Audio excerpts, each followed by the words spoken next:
کیا فرما رہے ہیں؟ اسپیکر کے اندر اذان دینا یہ کوئی اسلام کا حصہ نہیں ہے.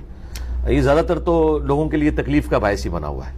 اچھا ہاں، یہ کون سی اسلام کی خدمت ہے کہ آپ کی فجر کی نماز کے اندر 5 نمازی آتے ہیں اور آپ لوگوں کو اذان کی آواز کے ذریعے اتنے بڑے بڑے اسپیکر لگا کے، جو لوگ مساجد کے قریب رہ رہے ہیں نا، یقین کریں وہ صرف مسلمان ہونے کی وجہ سے اذان کا احترام کر رہے ہیں، ادروائز جتنی مشکل ان کی زندگی ہے، اور اگر خدا نخواستہ وہاں کوئی مریض ہو اس کے لیے بڑی تکلیف دہ چیز ہو جاتی ہے اس حوالے سے. تو یہ کوئی سنت نہیں ہے اس طریقے سے.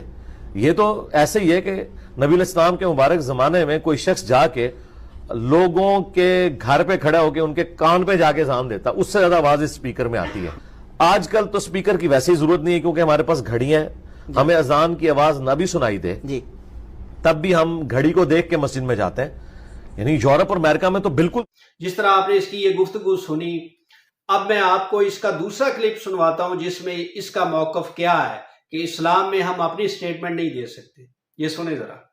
میت کی طرف سے صدقہ اور خیرات ہو سکتا ہے، یا حج بدل یا عمرہ ہو سکتا ہے، وہ بھی ایک جسمانی عبادت کے طور پر. تو جو چیز ہونی تھی وہ نبی علیہ السلام نے بتا دی، جو نہیں ہونی تھی وہ آپ خود نہیں بتا سکتے. ایصال ثواب کے 10 طریقے میری ویڈیو دیکھ لیں. یہ جس طرح آپ نے سنا، اب میں آتا ہوں اپنی بات کی طرف.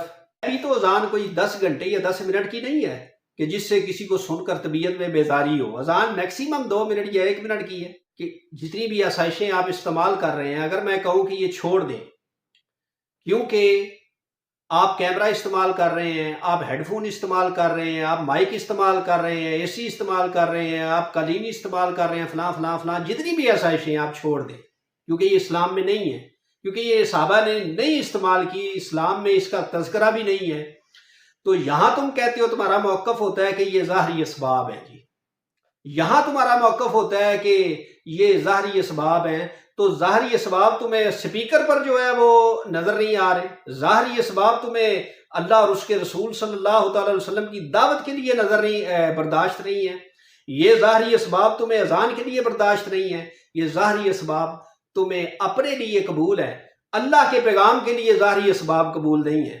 تو سامعین محترم، اس چیز سے آپ اندازہ لگا سکتے ہیں، اس کی ذہنی کیفیت کا، اس کے علم کا آپ بخوبی اندازہ لگا سکتے ہیں کہ اس شخص کا مقصد کیا ہے.